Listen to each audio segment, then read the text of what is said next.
ओम शांति। आज 4 अप्रैल 2024 बाबा के महावाक्य है। मीठे बच्चे, गृहस्थ व्यवहार में रहते पारलौकिक बाप से पूरा वर्षा लेना है तो अपना सब कुछ एक्सचेंज कर दो। यह बहुत बड़ा व्यापार है। प्रश्न है, ड्रामा का ज्ञान किस बात में तुम बच्चों को बहुत मदद करता है? उत्तर है, जब शरीर की कोई बीमारी आती है तो ड्रामा का ज्ञान बहुत मदद करता है, क्योंकि तुम जानते हो यह ड्रामा हूबहू रिपीट होता है। इसमें रोने पीटने की कोई बात नहीं। कर्मों का हिसाब किताब चुकता होना है। 21 जन्मों के सुख की भेंट में यह दुख कुछ भी भासता नहीं। ज्ञान पूरा नहीं तो तड़पते हैं।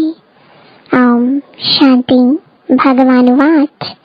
भगवान उनको कहा जाता है जिसको अपना शरीर नहीं है। ऐसे नहीं कि भगवान का नाम रूप देश काल नहीं है। नहीं, भगवान को शरीर नहीं है। बाकी सब आत्माओं को अपना अपना शरीर है। अब बाप कहते हैं, मीठे मीठे रूहानी बच्चे, अपने को आत्मा समझ कर बैठो। वैसे भी आत्मा ही सुनती है, पाठ बजाती है, शरीर द्वारा कर्म करती है, संस्कार आत्मा ले जाती है। अच्छे बुरे कर्मों का फल भी आत्मा ही भोगती है शरीर के साथ। बगैर शरीर के तो कोई भोग नहीं सकती। इसलिए बाप कहते हैं, अपने को आत्मा समझ बैठो। बाबा हमको सुनाते हैं, हम आत्मा सुन रही हैं इस शरीर द्वारा। भगवानुवाच। मन मना भव। देह सहित देह के सब धर्मों को त्याग अपने को आत्मा समझ बाप को याद करो। यह एक ही बाप कहते हैं जो गीता का भगवान है। भगवान माना ही जन्म मरण रहित। बाप समझाते हैं, मेरा जन्म अलौकिक है और कोई ऐसे जन्म नहीं लेते हैं जैसे मैं इनमें प्रवेश करता हूँ। यह तो अच्छी रीति याद करना चाहिए। ऐसे नहीं, सब कुछ भगवान करता है। पूज्य पुजारी ठिक्कर भीतर परमात्मा है। 24 अवतार, कच्छ मच्छ अवतार, परशुराम अवतार दिखाते हैं। अभी समझ में आता है कि क्या भगवान बैठ परशुराम अवतार लेंगे और कुल्हाड़ा लेकर हिंसा करेंगे। यह रॉन्ग है। जिसे परमात्मा को सर्वव्यापी कह दिया है, ऐसे कल्प की आयु लाखों वर्ष लिख दी है। इसको कहा जाता है घोर अंधियारा, अर्थात ज्ञान नहीं है। ज्ञान से होता है सोझरा। अब अज्ञान का घोर अंधियारा है। अब तुम बच्चे घोर सोझरे में हो। तुम सबको अच्छी रीति जानते हो।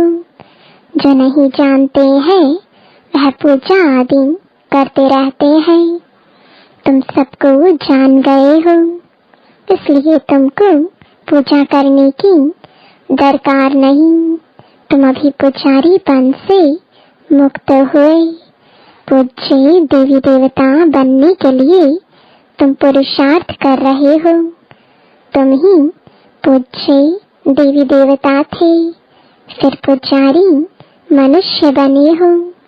मनुष्य में है आसुरी गुण, इसलिए गायन है, मनुष्य को देवता बनाया। मनुष्य को देवता किए करत ना लागिवार, 1 सेकंड में देवता बना देते हैं।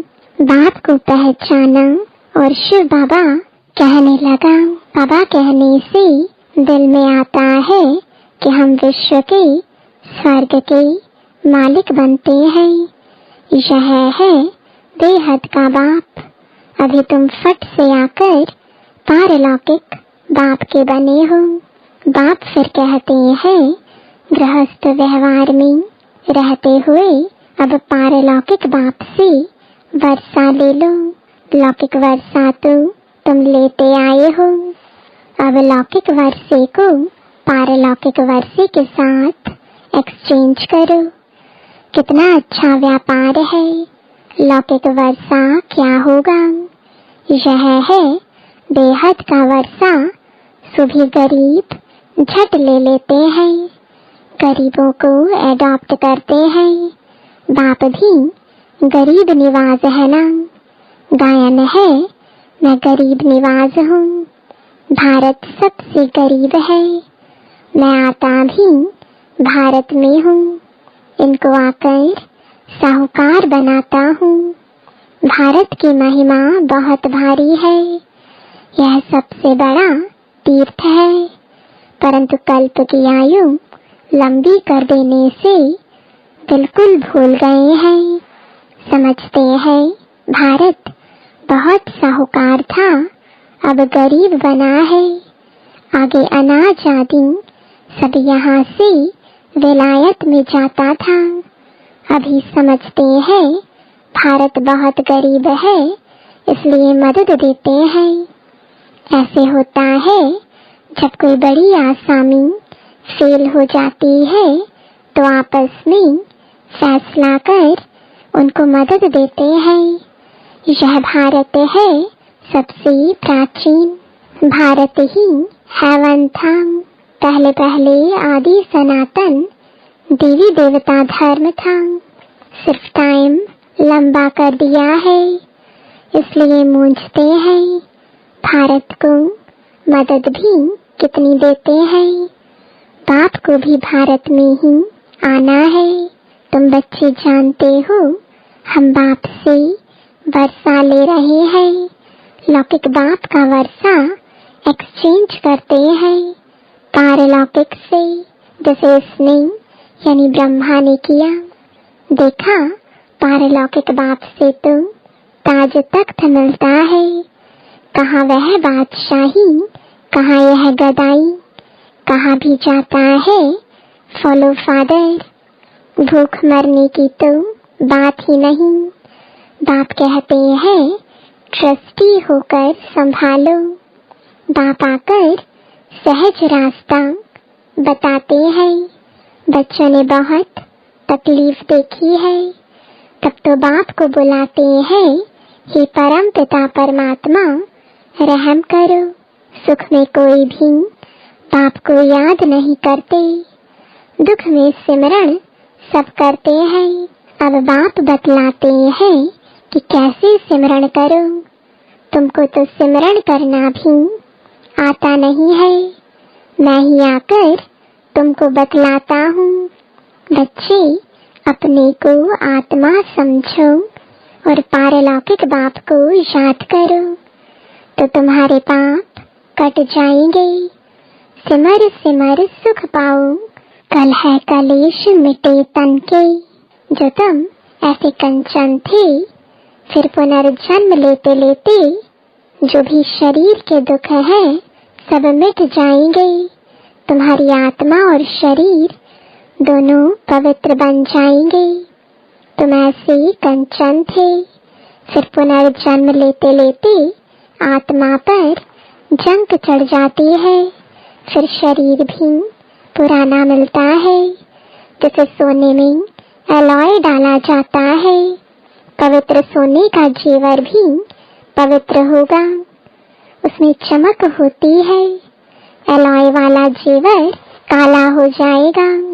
बाप कहते हैं तुम्हारे में भी खाद पड़ी है, उसको अब निकालना है। कैसे निकलेगी? बाप से योग लगाओ। पढ़ाने वाले के साथ योग लगाना होता है ना। यह तो बाप, टीचर, गुरु सब कुछ है। उनको याद करो तो तुम्हारे विकर्म विनाश होंगे और वह तुमको पढ़ाते भी हैं। पतित पावन सर्वशक्तिमान तुम मुझे ही कहते हो। कल्प कल्प बाप ऐसे ही समझाते हैं। मीठे मीठे सिकिलदे बच्चे 5000 वर्ष के बाद आकर तुम मिले हो, इसलिए तुमको सिकिलदे कहा जाता है। अब इस देह का अहंकार छोड़ आत्म अभिमानी बनो। आत्मा का भी ज्ञान दे दिया जो बाप बगैर कोई दे ना सके। कोई मनुष्य नहीं जिसको आत्मा का ज्ञान हो। सन्यासी उदासी गुरु गोसाई कोई भी नहीं जानते। अब वह ताकत नहीं रही है, सबकी ताकत कम हो गई है। सारा झाड़ जड़ भूत अवस्था को पाया हुआ है। अब फिर नई स्थापना होती है। बाप आकर वैरायटी झाड़ का राज समझाते हैं। कहते हैं पहले तुम राम राज्य में थे, फिर जब तुम वाम मार्ग में जाते हो तो रावण राज्य शुरू होता है। फिर और धर्म आते हैं, भक्ति मार्ग शुरू होता है। आगे तुम नहीं जानते थे, कोई से भी जाकर पूछो तुम रचयिता और रचना के आदि मध्य अंत को जानते हो तो कोई भी नहीं बताएंगे। बाप भक्तों को कहते हैं अब तुम जज करो, बोर्ड पर भी लिख दो। एक्टर होकर ड्रामा के डायरेक्टर, क्रिएटर, प्रिंसिपल एक्टर को नहीं जानते तो ऐसे एक्टर को क्या कहेंगे। हम आत्मा यहाँ भिन्न भिन्न शरीर लेकर पाठ बजाने आते हैं तो जरूर यह नाटक है ना। गीता है माता, बाप है शिव, बाकी सब है रचना। गीता नई दुनिया को क्रिएट करती है। यह भी किसको मालूम नहीं कि नई दुनिया को कैसे क्रिएट करते हैं। नई दुनिया में पहले पहले तुम ही हो। अभी यह है पुरुषोत्तम संगम युगी दुनिया। यह पुरानी दुनिया भी नहीं है तो नई दुनिया भी नहीं है। यह है ही संगम, ब्राह्मणों की चोटी है। विराट रूप में भी न शिव बाबा को दिखाते हैं न ब्राह्मण चोटी दिखाते हैं। तुमने तो चोटी भी दिखाई है ऊपर में। तुम ब्राह्मण बैठे हो, देवताओं के पीछे है क्षत्रिय। द्वापर में पेट के पुजारी फिर शूद्र बनते हैं। यह बाजोली है, तुम सिर्फ बाजोली को याद करो। यही तुम्हारे लिए 84 जन्मों की यात्रा है। सेकंड में सब याद आ जाता है। हम ऐसे चक्र लगाते हैं।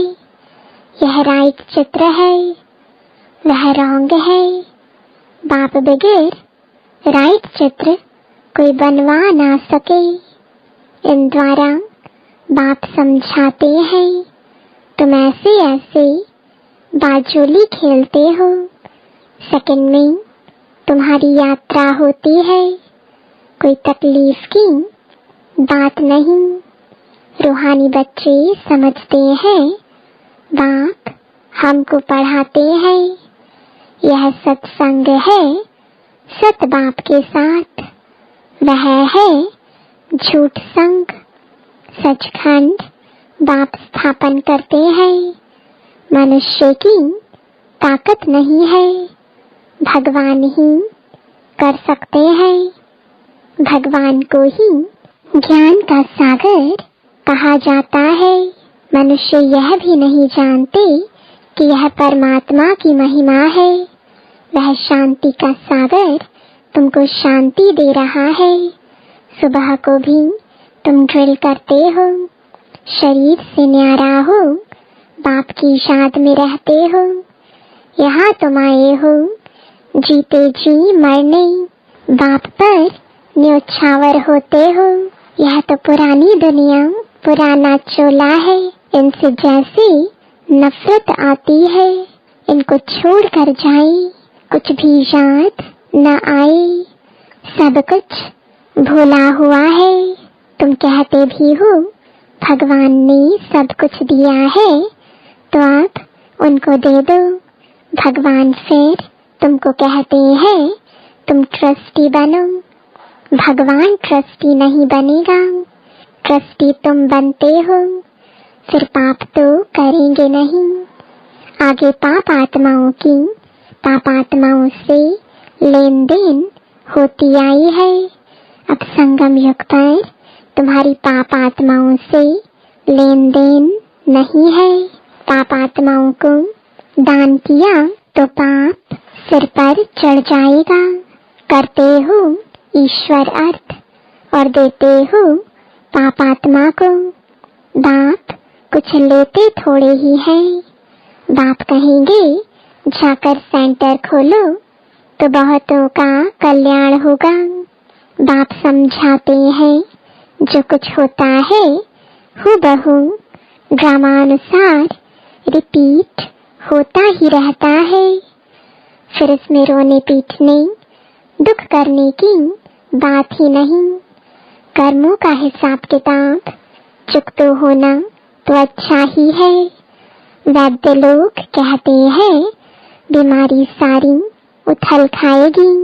बाप भी कहते हैं रहा हुआ हिसाब किताब चुकता करना है, या तो योग से या फिर सजाओं से चुकता करना पड़े। सजाएं तो बहुत कड़ी हैं, उनसे बीमारी आदि में चुकता होता तो बहुत अच्छा। वह दुख 21 जन्मों के सुख की भेंट में भासता नहीं है, क्योंकि सुख बहुत है। ज्ञान पूरा नहीं है तो बीमारी में कुड़कते यानी तड़पते रहते हैं। बीमार पड़ते हैं तो भगवान को बहुत याद करते हैं, वह भी अच्छा है। एक को ही याद करना है, वह भी समझाते रहते हैं। वो लोग गुरुओं को याद करते हैं। अनेक गुरु हैं, एक सतगुरु को तुम ही जानते हो। वह ऑलमाइटी अथॉरिटी है। बाप कहते हैं मैं इन वेदों ग्रंथों आदि को जानता हूँ, यह भक्ति की सामग्री है। इनसे कोई मुझे प्राप्त नहीं करता है। बाप आते ही हैं पाप आत्माओं की दुनिया में। यह पुण्य आत्मा कहाँ से आई? जिसने पूरे 84 जन्म लिए हैं, उनके शरीर में आता हूँ। सबसे पहले यह सुनते हैं। बाबा कहते हैं यहाँ तुम्हारी याद की यात्रा अच्छी होती है। यहाँ भल तूफान भी आएंगे, परंतु बाप समझाते रहते हैं कि अपने को आत्मा समझ बाप को याद करो। कल्प पहले भी तुमने ऐसे ही ज्ञान सुना था। दिन प्रतिदिन तुम सुनते रहते हो। राजधानी स्थापन होती रहती है। पुरानी दुनिया का विनाश भी होना ही है। अच्छा, मीठे मीठे सिकिलदे बच्चों प्रति माता पिता बाप दादा का याद प्यार और गुड मॉर्निंग। रूहानी बाप की रूहानी बच्चों को नमस्ते। रूहानी बच्चों की रूहानी बाप दादा को गुड मॉर्निंग और नमस्ते। धारणा के लिए मुख्य सार है। पहला, सवेरे सवेरे उठ शरीर से न्यारा होने की गुल करनी है। पुरानी दुनिया, पुराना चोला कुछ भी याद न आए, सब कुछ भूला हुआ हो। दूसरा, संगम युग पर पाप आत्माओं से लेन देन नहीं करनी है। कर्मों का हिसाब किताब खुशी खुशी से चुकता करना है। रोना पीटना नहीं है। सब कुछ बाप पर न्योछावर कर फिर ट्रस्टी बन संभालना है। वरदान है महसूसता की शक्ति द्वारा स्वपरिवर्तन करने वाले तीव्र पुरुषार्थी भव। कोई भी परिवर्तन का सहज आधार महसूसता की शक्ति है। जब तक महसूसता की शक्ति नहीं आती तब तक अनुभूति नहीं होती, और जब तक अनुभूति नहीं तब तक ब्राह्मण जीवन की विशेषता का फाउंडेशन मजबूत नहीं। उमंग उत्साह की चाल नहीं। जब महसूसता की शक्ति हर बात का अनुभवी बनाती है तब तीव्र पुरुषार्थी बन जाते हो। महसूसता की शक्ति सदाकाल के लिए सहज परिवर्तन करा देती है। स्लोगन है, स्नेह के स्वरूप को